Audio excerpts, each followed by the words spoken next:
Hello guys, मैं हूं Saddam Leonardo cap and welcome to my channel. पिछली बार हमने बात किया था फ्लूइड मैकेनिक्स पे और हमने इस तरह की वीडियो बनाने शुरू की जहां पे मैं रीडिंग पढ़ूंगा एससी वर्मा को और आपके सामने बुक होगी और उसे पढ़ के हम स्टेप बाय स्टेप समझेंगे पूरे कॉन्सेप्ट्स को। ये पढ़ना इसलिए बहुत ज़रूरी है कि फिजिक्स की अंडरस्टैंडिंग आपको किताब पढ़ने से ही बहुत अच्छी होगी। और चलिए इसी कोशिश को हम आगे बढ़ाते हुए पिछले वीडियो में हमने देखा था कि अगर हमारे पास फ्लूइड किसी जार में है या फिर नदी या सी देख लो और उसके पास दो पॉइंट का डिफरेंस है, मीन्स कि उनके बीच का जो हाइट है वो मान लो जेड है या फिर एच है। जैसे यहाँ आपको दिख रहा है point A and point B. तो हमने देखा था कि एक पॉइंट पर अगर मेरा नीचे वाला पॉइंट है डेट इज P1, ये वाला पॉइंट को हमने कहा था 1, ये वाला पॉइंट को हमने कहा था 2, तो P1 जो होगा इंक्रीज करेगा P2 की तुलना में रो जी इंटू एच। इससे हमें क्या हो जाएगा, इंक्रीज होगा। और अगर हम यहाँ देखें कि अगर पॉइंट 1 ए यहाँ है और सीधे हॉरिजेंटली अगर हम देखेंगे किसी एक लाइन पे, तो हर एक पॉइंट पर हमारा जो प्रेशर होगा वो क्या होगा, सेम होगा। P1 is equal to P2 जो यहाँ आपको दिखाई दे रहा है, बिकॉज उसकी एरिया क्या होगी, सेम होगी। अगर आपको और अच्छी अंडरस्टैंडिंग चाहिए पिछले वाली वीडियो को आप देखें और उसको अच्छे से समझें। आइए आज हम बात करते हैं पास्कल लॉ पे, जो कि बहुत ही इंटरेस्टिंग चीज़ है। Pascal law. We have seen in previous section that the pressure difference between 2 points in a liquid at rest depends on the difference in vertical height between the points. क्या हुआ, मतलब इस वाले में हमने ये देखा था कि P2 माइनस P1, अगर दो पॉइंट के बीच का प्रेशर को अगर हम डिवाइड माइनस करें यानी P1 माइनस P2, तो प्रोपोर्शनल किसके हो जाएगा, रो जी।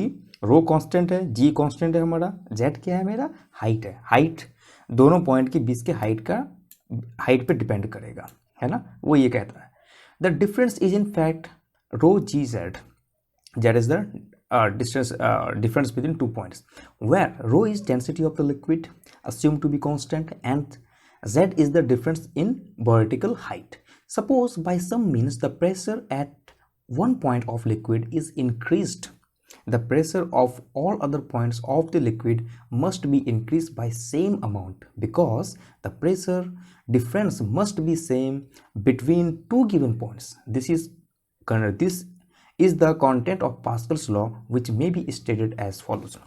कहने का मतलब ये है कि अगर आप P1 में कोई भी चेंज लाते हैं, माना कि P1 जो P1 की सतह है या फिर P2 मान लीजिए, यहाँ पे P2 वाले हैं, अगर आपने कुछ भी चेंज कर दिया, मान लीजिए P2 में आपने किसी भी तरह से थोड़ा ज़्यादा फोर्स लगा दिया, प्रेशर बढ़ा दिया, तो वो प्रेशर क्या होगा, P2 में जो भी बढ़त आएगी वो रो जी जेड के साथ वो क्या होगा, ऐड हो जाएगा। तो वो ये कहता है कि पास्कल लॉ किसी भी आप एक पॉइंट में कोई भी प्रेशर चेंज करोगे तो वो क्या होगा, हर एक पॉइंट पे बराबर से चेंज होना शुरू हो जाएगा, ठीक है, सेम अमाउंट से इंक्रीज हो जाएगा। तो if the pressure in a liquid is changed at particular height, particular point, the change is transmitted to the entire liquid without being diminished in magnitude. और ये बहुत ही अमेजिंग सा कॉन्सेप्ट है, पता है जेईई में इसी कॉन्सेप्ट के बेस्ड पे बहुत सारे क्वेश्चन पूछेंगे। आइए हम एक क्वेश्चन की तरफ देखते हैं कि एक्सपेरिमेंट की तरफ देखते हैं। जैसे ये फ्लास्क दिख रहा है, ये फ्लास्क बहुत ही इंपॉर्टेंट क्वेश्चन आता है, ये कई बार जेईई में पूछ चुका है। अब देखिए कैसे। As an example, suppose a flask fitted with a piston is filled with liquid as shown in figure 13.4। ये आप देख सकते हैं कन्फिग्रेशन को, यहाँ फोर्स डाला गया, एक पिस्टन है यहाँ पे ए पे और बी पे। Now if the cross section area of point A, इसका अगर क्रॉस सेक्शन एरिया निकालें, मान लीजिए इसका ए है, ठीक है, the pressure just between the piston is increased by F by A. अगर आप कोई फोर्स लगा के इसको पिस्टन को नीचे कर रहे हो तो क्या कर रहे हो, प्रेशर बढ़ा रहे हो। क्रॉस सेक्शन एरिया क्या है, ए है। अब मैं आपसे क्वेश्चन पूछूंगा कि अच्छा ये बताएं बी पे क्या होगा सर, बी पे प्रेशर कितना होगा। अभी अभी हमने पास्कल लॉ पढ़ा कि जितना प्रेशर आप एक पॉइंट पे बढ़ाओगे वो यूनिफॉर्मिटी अलग अलग पॉइंट में भी क्या होगा, सेम तरह से इंक्रीज करेगा, ठीक है। तो इसको ध्यान में रखना। अब आप बोलोगे यार इसमें तो इसका तो एरिया कुछ अलग लग रहा है, इसमें क्या करेंगे, यहाँ जितना भी प्रेशर है, जितना ये एरिया है वो उतना ही सेम तरह से यहाँ भी इंक्रीज करेगा। कैसे देखते हैं। So by Pascal's law pressure at any point B will also increase by the same amount. देखा, ये इतना जबरदस्त कॉन्सेप्ट है कि मत पूछो यार, एकदम बिल्कुल ये जेईई में आने वाला क्वेश्चन है और आता है, ऐसा नहीं कि मैं कोई ब्लफ कर रहा हूँ कि नहीं आता है, ये आता है। This is because the pressure at B has to be rho g z more than the pressure at piston where z is the vertical distance of P. जैसे मैंने कहा कि जो भी अमाउंट प्रेशर बढ़ेगा वो क्या होगा, रो जी जेड से इंक्रीज कर जाएगा, बस सिंपल सी बात। तो यहाँ जितना इंक्रीज करेगा ये दोनों का पॉइंट का देख लो, माना कि ये यहाँ था, सपोज इस लाइन में था, अब इस लाइन पे आ गया, तो इन दोनों का डिफरेंस क्या है, उतना प्रेशर क्या होगा, रो जी जेड से वो इंक्रीज कर जाएगा। By applying the force we do not appreciably change Z. अब जैसे कि हम प्रॉब्लम यहाँ है, अब देखो ये कि मैं क्या कहा कि जब आप पिस्टन अप्लाई करोगे तो ये क्या होगा, थोड़ा नीचे आएगा। यही एक बहुत ही ट्विस्ट है यहाँ पे, देखो this is because the pressure at B has to be rho g z more than the pressure at piston where z is vertical distance of b below piston. By applying the force we do not appreciably change g, क्योंकि मैंने पिछली बार बताया था कि पानी एक incompressible fluid है, और हम बात यहाँ कर रहे हैं कि ऐसा लिक्विड जो इनकम्प्रेसिबल हो, मतलब कि आप जितना भी प्रेशर लगा तो उसकी वॉल्यूम में कोई चेंज नहीं आएगा। तो आप जितना भी फोर्स लगा लो इसके वॉल्यूम में कोई चेंज नहीं आएगा। जब वॉल्यूम में कोई चेंज नहीं आएगा तो ये डिस्टेंस क्या चेंज होगा, नहीं होगा। बस क्या होगा, आप सिर्फ प्रेशर इंक्रीज कर रहे हो तो वो फील कहाँ से करेगा, सेम का सेम रहेगा, बट उसकी प्रेशर इंक्रीज हो जाएगी, बहुत ही कम होगी इंक्रीज, लेकिन वो इंक्रीज होगी। ठीक है, as the pressure at piston is increase by F by A, जितना भी आप फोर्स लगाओगे उससे इंक्रीज कर जाएगा। The pressure at B also increase by the same amount.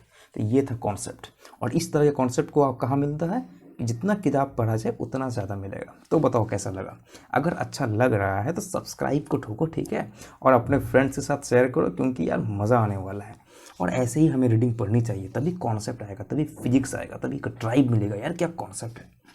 Pascal law है सेवरल इंटरेस्टिंग एप्लीकेशन, क्या बात है, कैसे, जरा सोचो, अपना क्रिएटिविटी सोचो। अब देखो कि दो प्रेशर का, यानी कि जो भी आप एक पॉइंट पे जो प्रेशर लगा रहे हो दूसरे पॉइंट पे भी प्रेशर सेम होगा। कैसे, हम देखते हैं इसकी एप्लीकेशंस को।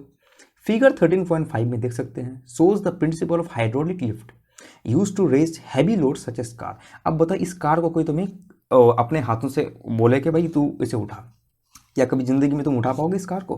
तुम्हें तो हल्क बनना पड़ेगा, है ना, जो तुम हो नहीं। लेकिन अगर तुम्हारे पास तेज दिमाग है, आयरन मैन, टोनी स्टार के टाइप, तो तुम क्या करोगे, ऐसा ट्यूब बनाओगे। एक ट्यूब में एरिया बहुत नैरो है, ठीक है, और एक ट्यूब का जो एरिया है वो काफ़ी ज़्यादा बड़ा है, ठीक है, और एक तरफ जिसका एरिया काफ़ी ज़्यादा बड़ा है उसमें कार को रख दो, और दूसरी तरफ जो छोटा एरिया है उसको उसके ऊपर चढ़ जाओ, ठीक है। अब तुम वहाँ क्या करो, फोर्स लगा रहे, फोर्स, अब प्रेशर क्या होता है, फोर्स बाय एरिया। एरिया कम होगा तो तुम्हारा क्या हो जाएगा, प्रेशर उतना इंक्रीज करेगा, है ना। तो प्रेशर को इंक्रीज करने का एक बेहतरीन तरीका क्या है कि हम एरिया को ही जरा छोटा कर दें, क्योंकि फोर्स तो हम जितना लगा सकते हैं उतना लगाएंगे, है ना। तो बट क्या छोटा करता है एरिया को, इसको इसने एरिया को छोटा कर दिया, प्रेशर काफ़ी ज़्यादा बढ़ गया। अब जितना प्रेशर यहाँ बढ़ेगा उतना प्रेशर तो यहाँ भी बढ़ेगा ना, है कि नहीं। पर यहाँ पे क्या है, एरिया बड़ा कर दिया इसने।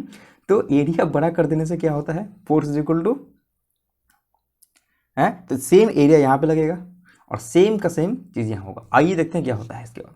It consist of two vertical cylinders A and B of different cross section area A1 and A2। मज़ेदार चीज़ यहाँ है, connected by a horizontal tube. Pistons are fitted in both the cylinder. Piston क्या करते हैं, बोथ सिलेंडर में क्या करते हैं, फिट कर दिया गया है पिस्टन, ये पिस्टन लगा दिया, या फिर तुम आदमी चढ़ जाओ। The load is kept on platform fixed with the piston of larger area, है ना। क्योंकि हमने क्यों यहाँ पे जो कार अगर तुम खड़ी करोगे तो कार भी प्रेशर तो लगाएगा ना, तो इसके प्रेशर को हम कम कैसे कर सकते हैं, एरिया को बड़ा करके। तो इसलिए जहाँ पे कार रखो वहाँ के एरिया को बड़ा कर दो।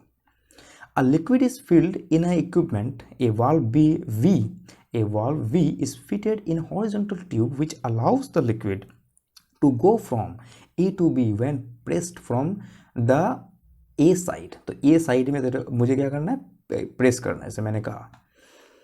The piston A is pushed by force F1। तो हमने पिस्टन क्या कर दिया, F1 से क्या कर दिया, इसे पुश कर दिया। The pressure in liquid increases everywhere bye amount of F1 by A1, है ना। तो मैंने जैसे कि अभी कहा कि सेम तरीके से क्या करेगा वो, प्रेशर इंक्रीज करेगा।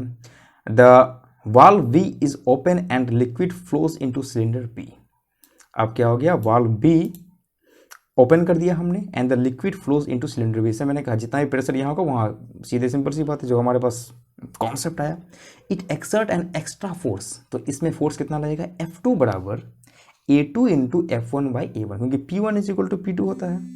P1 इज इक्वल टू क्या होगा, F1 by A1, F2 by A2। तो वहाँ पे फोर्स कितना लगेगा, force is equal to A2 into F1 by A1।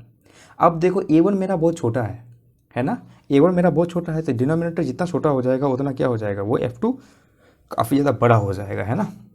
The advantage of this method is that A2 is much smaller than A1, much larger than A1। तो हाँ, generally A1 is much smaller और A2 क्या होगा, बहुत ज़्यादा बड़ा होता है। तो ये न्यूमरेटर भी क्या हो जाएगा मेरा, बड़ा, काफ़ी बड़ा हो जाएगा। देयरफॉर F2 क्या होगा, बहुत ज़्यादा हो जाएगा मेरा।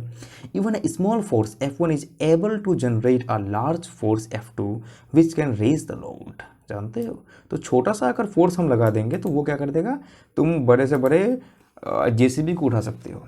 It may be noted that hence there is no gain in terms of work. और बहुत ही important concept, it may be noted that there is no gain in terms of work. अगर तुम्हें इन सब से क्वेश्चन पूछता है कि अच्छा ये बताओ, अगर हमने ऐसा सिस्टम बना दिया तो बताओ वर्क डन कितना होगा, वर्क डन तो कुछ हुआ ही नहीं बिकॉज तुमने जितना डिस्प्लेसमेंट यहाँ किया उतना डिस्प्लेसमेंट वहाँ ऊपर हो गया, है ना। The work done by F1 is same as F2। जितना भी वर्क डन होगा, प्रेशर दोनों जगह सेम है, जितना वर्क तुम्हारा इस फोर्स ने किया उतना वर्क तुम्हारा उस फोर्स ने किया, सेम टू सेम किया। The piston A has to be transverse a large the piston A has to traverse a larger downward distance as compared to height raised by B। ठीक है, तो अभी हम इस वीडियो को यहीं ख़त्म करते हैं और आप मुझे बताओ कैसा लगा, और इसके बाद नेक्स्ट वीडियो में हम बात करेंगे एटमॉस्फेरिक प्रेशर एंड बैरोमीटर्स पे। So guys, thank you so much.